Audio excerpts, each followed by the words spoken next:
우리가 조금 전에 읽었던 이사야서 말씀은 예수님 오시기 전 730년 전에 쓰여졌던 기록물이에요. 730년 전에 예언되어져 있던 그 예언이 이루어진 날이 주님이 2000년 전에 오셨던 성탄일이라는 사실입니다. 730년 전에 이미 예언되어져 있었다면 예수님께서 이 땅에 오신 날은 결코 우연이 아니에요. 이미 하나님의 계획과 하나님의 뜻 가운데, 하나님의 섭리 가운데 이 성탄의 사건이 일어났다라는 겁니다. 여러분, 이 세상에 일어나는 일들은 다 이렇습니다. 우리는 이 세상에 일어나는 일들이 우연하게 일어나는 것처럼 생각할지 모르겠지만 이 세상의 일들은 우연이라고는 아무것도 없습니다.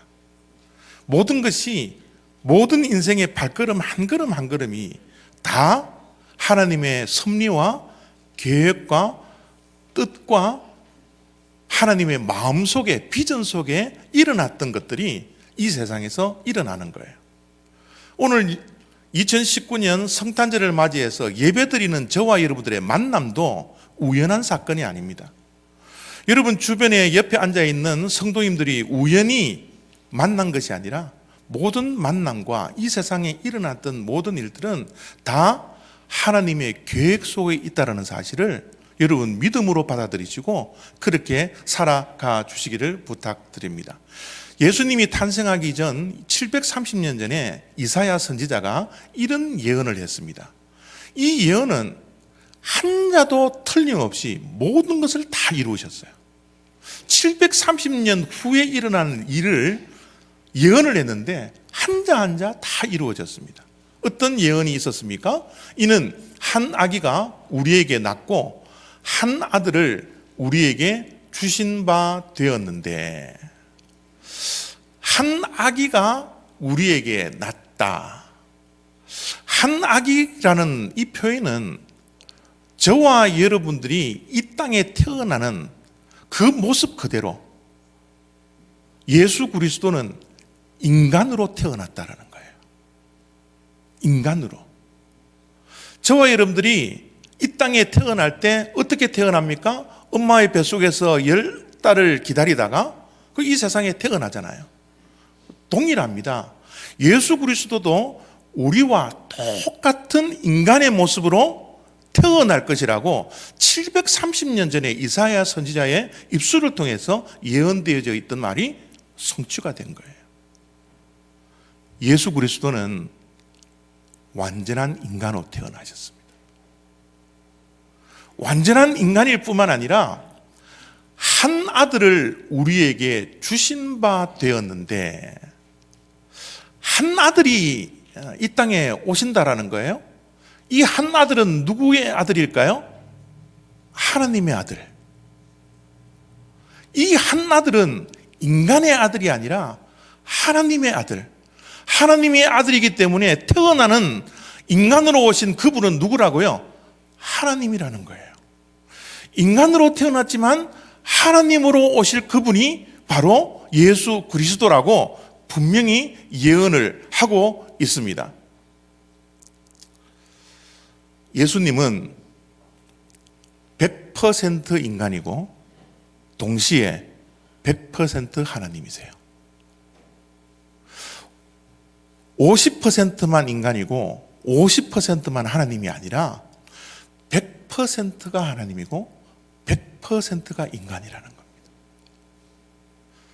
여러분, 이런 가르침은, 이런 사실은 너무 놀랍지 않습니까?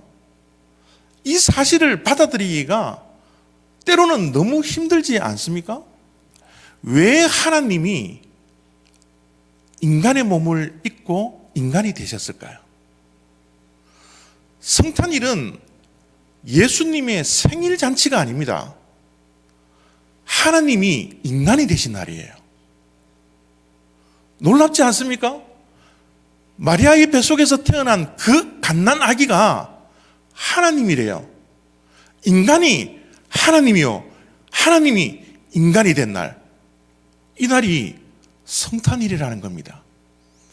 왜 이런 이상한 모습으로 올 수밖에 없었을까요? 왜 하나님이 인간의 몸을 입고 인간으로 오실 수밖에 없었을까요? 그 해답이 마태복음 1장 21절에 정확하게 나옵니다. 왜 하나님이 인간이 될 수밖에 없었는지, 왜 하나님이 인간의 몸으로 이 땅에 오실 수밖에 없었는 것인지, 왜 저런 예언들이 우연이 아니라 하나님의 계획과 하나님의 섭리 가운데 이루어진 것인지 마태복음 1장 21절에 이렇게 기록해 놓았습니다. 아들을 낳으리니 이름을 예수라 하라. 이는 그가 자기 백성을 저희 죄에서 구원할 자이심이라 하니라. 여러분, 우리가 많이 듣고 읽었던 또 들었던 말씀이지만 이 말씀이 우리 기독교를 이해하는데 굉장히 중요한 핵심 구절입니다. 이사야서 9장 6절과 마태복음 1장 21절을 이해하지 않고서는 우리가 기독교를 받아들일 수가 없는 거예요. 아니, 한번 생각해 보십시오. 하나님이 인간이 돼요? 우리를 아무리 사랑한다고 해서 하나님이 우리 인간의 몸을 입고 오실 이유가 있습니까? 여러분, 우리가 개미를 보니까 너무너무 사랑스럽고 너무너무 귀여워요. 그래서 우리가 개미가 될 수 있나요? 아니, 그거보다 더 큰 차이, 존재의 차이를 가지고 있는 하나님이 우리 인간의 몸을 입고 오신 그 이유가 뭐냐는 거예요. 그 이유가 마태복음 1장 21절에 뭐라고 기록되어져 있습니까? 우리의 죄를 구원하시기 위하여. 우리의 죄를 구원하시기 위한 그 유일한 방법으로 하나님이 인간의 몸을 입고 오실 수밖에 없었다라는 거예요. 죄를 지으면 죄의 값을 치러야 합니다. 우리 인간들은 이 세상에 숨쉬고 있는 모든 인간은 죄인들입니다. 저도 죄인이고 여러분도 죄인이에요. 이 세상 누구도 죄에서 자유로울 수 없을 만큼 모든 자가 죄인입니다. 그래서 로마서에는 뭐라고 말씀합니까? 의인은 없나니 하나도 없다라고 이야기하는 거예요. 자, 그러면 우리가 죄를 지을 때마다 우리들에게 죄의 값으로 무엇이 다가왔습니까? 죄의 삭은 사망이라. 죄의 값은 누군가가 생명을 버리는 죽음에 이르러야지만이 죄의 값을 치른다라는 거예요. 그러면 우리 인간들이 모든 자가 죄인이라면 우리 모두가 죄의 값으로 다 죽음이 와야 되잖아요.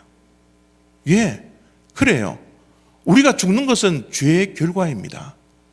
우리 모두는 이 땅에서 살다가 80년, 90년 살다가 다 죽을 수밖에 없어요. 왜요? 우리는 죄인들이니까. 그런데 문제는 우리의 육신의 죽음뿐만 아니라 죽음 이후에 제2의 사망이 또 기다리고 있다는 겁니다. 제2의 사망이 뭡니까? 우리가 죽고 죄값을 치러야 하는데 그 죄값이 영원한 고통 속에 들어간다는 거예요. 1년, 2년 죄값을 치르고 끝나는 것이 아니라 영원한 시간 속에 우리는 고통 속에 빠져서 고통을 당하는 것, 그것이 이 땅에서 지었던 죄인들이 치러야 할 죄값이라는 겁니다. 그런데 하나님이 이 인간들을 얼마나 사랑해요? 저와 여러분들을 얼마나 사랑해 주십니까? 그래서 하나님께서 우리가 죄를 지으면 죄를 용서하기 위해서 짐승의 생명을 요구하셨어요. 짐승의 피를 지성소에 들어가서 한번 뿌리면 너희들이 죄를 용서함 받겠다. 그래서 우리의 죄를 대신해서 대속제물로 어린 양을 요구를 했다라는 겁니다. 그런데 어린 양을 한번 가만히 들어보십시오. 어린 양들이 무슨 죄가 있습니까?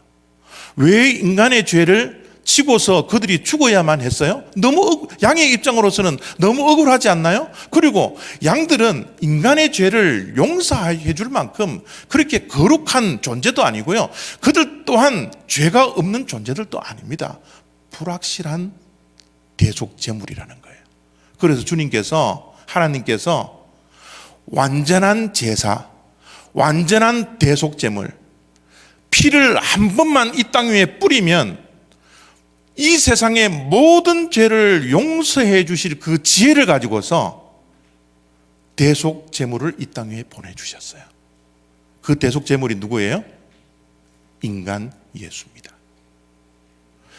인간이 인간을 대신해서 죽어야지만이 그 죄의 값을 치룰 수 있다는 거예요. 그런데 아무리 인간이 죄를 대속해서 대신해서 죽는다 한들 이 죄인들이 죄인을 용서할 수 있습니까? 용서할 수 없잖아요. 죄를 용서할 수 있는 유일한 한 분은 죄가 없으신 분이어야 됩니다. 죄가 없으신 존재는 누구예요? 하나님 한 분밖에 계시지 않아요. 왜 인간 예수가 우리 대신에 죽으려고 이 땅에 오신 그 아기 예수가 왜 하나님이신지, 왜 하나님이 인간의 몸을 입고 우리의 대속제물로 돼서 우리의 죄를 용서해 주셨는지, 이사야서에 나오는 그 한 아기가 왜 하나님의 한 아들이 될 수밖에 없었는지를 분명하게 우리들은 믿고 이 사실을 받아들여야 됩니다. 우리를 구원하시기 위해서 이 땅에 오신 그 예수가 탄생한 날, 그날이 성탄절입니다. 성탄절의 주인공은 산타 할아버지가 아닙니다. 성탄절 우리가 생각하면 주고받는 카드 생각하죠. 캐롤송 생각하죠. 눈이 오는 화이트 크리스마스를 생각합니다. 선물들을 생각합니다. 여러분, 성탄절의 주인공은 그런 것이 아니에요.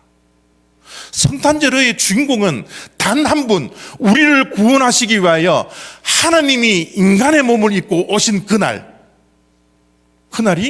크리스마스라는 겁니다. 이 크리스마스라는 단어는 합성어인데요, 크라이스트라는 구세주 예수 그리스도를 지칭하죠. 그 그리스도라는 단어와 미사라는 단어, 예배를 드린다라는 이 메스라는 단어와 합성어예요. 그래서 성탄절은 뭐 하는 날입니까? 선물 교환하는 날 맞습니다. 우리가 며칠 동안 휴가를 받아서 여행을 떠나고 가족과 즐거운 시간을 가지는 날, 그날도 맞습니다.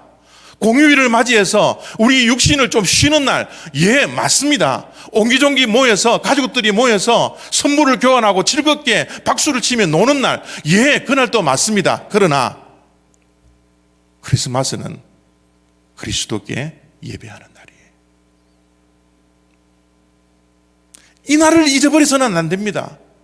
우리를 위해서 도저히 이해할 수도 없고 말도 되지 않는 하나님이 우리 인간의 몸을 입고 오신 그날을 기념하며, 그날 때문에 받았던 구원의 감격을 가지고서 오직 주님만 바라보며 하나님께 예배하는 날, 하나님께 경배하는 날, 하나님께 찬양을 하는 날, 그날이 크리스마스라는 사실을 잊어버려서는 안 된다는 거예요.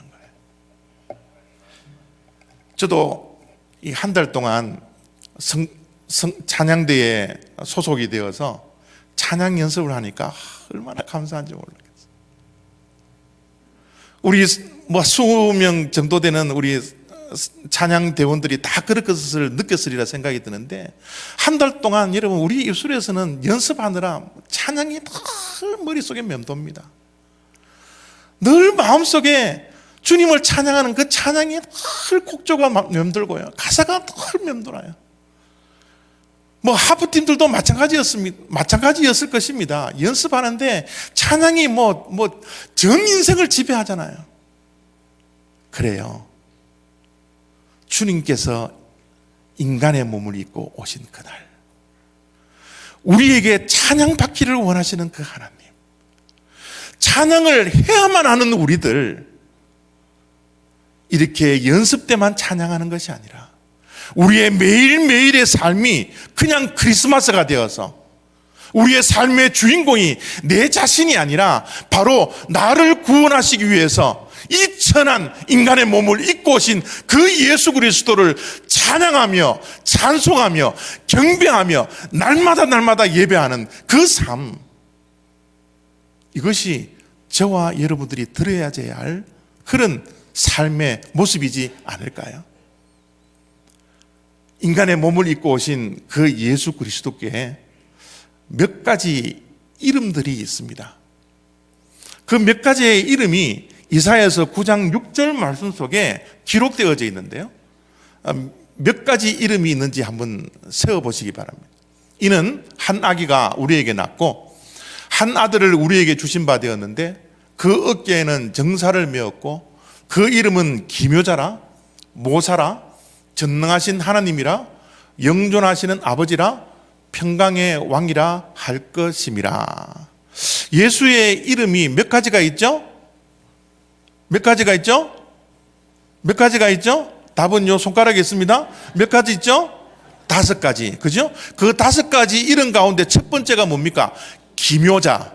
예수님의 이름은 기묘자라 그렇게 부릅니다. 여러분, 기묘하다라는 뜻이 뭘까요? 기묘하다. 참 기묘하네? 참 놀랍네? 이런 뜻이지 않습니까? 예수님은 어떤 자예요? 놀라우신 분이라는 거예요. 여러분, 예수님께서 이 땅에 오신 그 모습을 한번 보십시오. 아니, 하나님이 인간이 되어요? 놀랍지 않습니까? 그 예수 그리스도, 이 땅에 아기로 오신 그 예수 그리스도 때문에 우리의 죄가 다 사함받았어요? 놀랍지 않습니까? 우리가 죽어도 이제는 영원한 고통 속에 들어가는 것이 아니라 예수님을 믿으면 영원한 생명 속에 들어간다는 것, 이건 놀랍지 않습니까? 우리의 생명이 1, 2년 동안 영원 지속되는 것이 아니라 영원 속에 들어갈 수 있다는 이 확신이 우리에게 있다는 것이 여러분 놀랍지 않습니까? 예수님께서 이 땅에 오셔서 33년을 계셨는데 공생의 기간 동안 3년의 시간들을 한번 생각해 보십시오. 그 기간 동안 예수님이 하셨던 그 일들이 너무 놀랍지 않습니까? 어떤 일들을 하셨나요? 죽은 자를 살리셨습니다. 놀랍지 않습니까? 눈먼 자를 눈뜨게 하셨습니다. 놀랍지 않습니까? 나면서부터 안진뱅이를 말 한마디로 일어나라 그러니까 일어났습니다. 놀랍지 않습니까? 예수님이 하셨던 모든 일들은, 모든 사역들은 놀라울 수밖에 없는 거예요. 그래서 예수님의 이름이 뭐라고요? 기묘자라. 기묘하신 분이구나. 그런 이름을 가지고 있었습니다. 두 번째, 예수님의 이름은 뭡니까? 모사. 이 모사하니까 조금 이 어감이 좋지 않아요, 저는. 좀 이 번역을 조금 다른 말로 번역을 했으면 참 좋을 텐데 라는 생각을 이사야서를 읽을 때마다 저는 가지고 있습니다. 모사하면 떠오르는 단어가 뭡니까? 모사꾼. 모사꾼. 모사꾼이라는 것은 뭐죠? 누구를 속여서 자기의 목적을 이루는 사람이잖아요. 그죠? 얍삽한 사람. 자기의 꿈을 쟁취하기 위해서는 남들을 짓밟고 자기의 꿈을 이루려고 하는 그런 사람들을 우리는 모사꾼이다 그렇게 이야기하지 않습니까? 거짓말을 밥 먹듯이 하지만 자기의 뜻을 이루어가는 사람, 그런 사람들을 우리는 모사꾼이라 그래요. 그러나 여러분, 여기에 나와 있는 예수님의 이름 모사는 그런 모사가 아닙니다. 영어 성경이 참 번역을 잘해 주었는데요, 영어 성경에는 뭐로 번역을 했나 그러면 카운셀러다 그렇게 번역을 했습니다. 여러분, 우리가 인생을 살아가는 동안 얼마나 많은 문제 속에 살아가요. 문제가 없는 사람은 이 세상에 아무도 없습니다. 지금 밝게 보이는 우리의 모습 속에서도 얼마나 많은 문제가 있습니까? 관계에 문제가 있습니다. 부부의 문제가 있습니다. 자녀와의 관계 속에서, 부모와의 관계 속에서, 정말 성도와의 관계 속에서, 많은 관계의 문제 속에서 우리가 살아가고 있습니다. 경제적인 문제도 있죠. 건강의 문제도 있죠. 신앙의 문제도 있죠. 얼마나 많은 문제 속에서 살아갑니까? 여러분, 우리가 문제가 있으면 누구를 찾아가게 됩니까? 전문가인 카운셀러를 찾아가서 그 문제를 해결하지 않습니까? 동일합니다. 우리가 이런 많은 문제를 가지고 있을 때 우리는 누구를 찾아가야 된다고요? 예수 그리스도. 왜요? 그분이 카운셀러시니까. 그분이 우리 문제의 전문가시니까. 아니, 전문가일 뿐만 아니라 예수님만이 유일한 우리 문제의 해답이시니까. 여러분, 어떤 문제 속에 여러분 지금 앉아 있습니까? 우리의 문제를 해결하기 위해서는 우리는 어떻게 해야 합니까? 예수님을 찾아가셔야 돼요. 십자가 앞에 가셔야 됩니다. 십자가 앞에 무릎 꿇으셔야 됩니다. 인생의 어떤 문제도 그 문제를 해결할 수 있는 유일한 한 분, 그분이 예수 그리스도이십니다. 예수 그리스도가 길이요 진리요 생명이라고 말씀해 주셨으니 우리의 삶 속에 모든 해답은 바로 예수 그리스도. 그 십자가 안에 모든 해답이 있다라는 거예요. 예수님은 전능하신 하나님입니다. 그래요, 여러분. 아까도 말씀드렸지만 인간으로 오신 그 예수가 하나님이래요. 전능하신 하나님이래요. 인간이 하나님이래요. 그것도 전능하신 하나님이랍니다. 주님 안에 능치 못할 일이 없습니다. 우리의 인생의 모든 문제를 어떤 능력으로 해결해 주십니까? 전능하신 능력으로 우리의 문제를 해결하시는 거예요. 그 문제를 1년 해결해 주고 그 다음에는 해결 안 해주고 하는 그런 분이 아닙니다. 예수님은 누구예요? 영존하시는 아버지라. 영원하신 하나님이라는 거예요. 예수님은 전능하실 뿐만 아니라 영원하신 하나님, 그분이 우리와 함께 하신다라는 거예요. 우리 곁에 계시다라는 거예요. 그분이 바로 예수 그리스도라는 겁니다. 마지막으로 예수 그리스도의 이름이 무엇입니까? 평강의 왕이라는 겁니다. 평강의 왕. 여러분, 이 세상에 평강이 있습니까? 그 평강을 어떻게 얻을 수 있습니까? 돈으로 얻을 수 있어요? 힘으로 얻을 수 있습니까? 지식으로 얻을 수 있어요? 경험으로 평강을 얻을 수 있습니까? 여러분, 평강을 얻을 수 있는 방법을 저한테 좀 가르쳐 주십시오. 이 세상에는 얼마나 많은 갈등이 있어요. 얼마나 많은 싸움과 다툼이 있습니까? 얼마나 많은 걱정과 염려와 두려움 속에서 이 세상은 살아가고 있습니까? 이 두려움과 걱정과 염려, 갈등과 싸움과 다툼, 그 안에서 누가 평강을 주실 수 있습니까? 돈도 힘도 그 어느 것도 우리의 심령 속에 평강을 줄 수 없습니다. 아무리 큰 집을 사도 거기에는 예수 그리스도가 없으면 평강이 없습니다. 아무리 좋은 차를 구입을 해서 타고 다녀도 예수 그리스도가 우리의 왕이 되어주시지 아니한다면 거기는 평강이 없습니다. 예수님은 우리들에게 평강을 주시기로 오셨어요. 평강의 왕으로 이 땅에 오셨습니다. 예수님을 우리가 왕으로 모신다면, 우리의 가정으로 왕으로 예수님을 모신다면 우리의 가정에 평강의 왕이 찾아오십니다. 우리의 직장에, 우리의 인간관계 속에, 우리의 교회에 주님을 왕으로 모신다면 이 세상이 결코 줄 수 없는 평강, 그 평안, 그것을 주님께서 우리들에게 주시기 위하여 이 땅에 인간의 몸을 입고 오셨다라는 거예요. 그것이 바로 샬롬입니다. 샬롬. 힘으로, 무력으로, 돈으로, 그 어떤 것으로 저 샬롬은 얻을 수 없지만 오직 하나님, 우리의 왕 대신 평강의 왕, 그 예수 그리스도만이 이 평강을 우리들에게 허락하신다는 거예요. 이 엄청난 예수 그리스도를 우리들에게 보내주신 것은 하나님의 열심이었습니다 라고 7절 속에 기록해 놓았습니다. 만군의 여호와의 열심이 이를 이루시리라. 하나님이 인간이 되신 날, 하나님이 우리 인간의 시간 속에, 공간 속에 들어오신 날, 그것은 우리가 잘나서가 아니라 우리가 뭔가를 해서 열심히 무언가를 이루어서 이런 일들이 일어난 것이 아니라 오직 한 가지, 하나님의 열심으로 이를 이룰 것이라고 이사야는 예언을 했습니다. 이것을 우리는 은혜라 그렇게 부릅니다. 은혜는 값없이 주는 선물이에요. 아무런 자격 없는 자에게 주는 선물입니다. 공짜 선물입니다. 우리가 한 것 없지만, 우리의 열심은 없었지만 오직 하나님의 열심으로 하나님께서 우리 인간들에게 최고의 은혜 가운데 은혜, 최고의 선물, 그 선물을 우리들에게 안겨주신 그날이 성탄절입니다. 예수 그리스도는 우리 인간에게 주신 하나님의 최고의 선물입니다.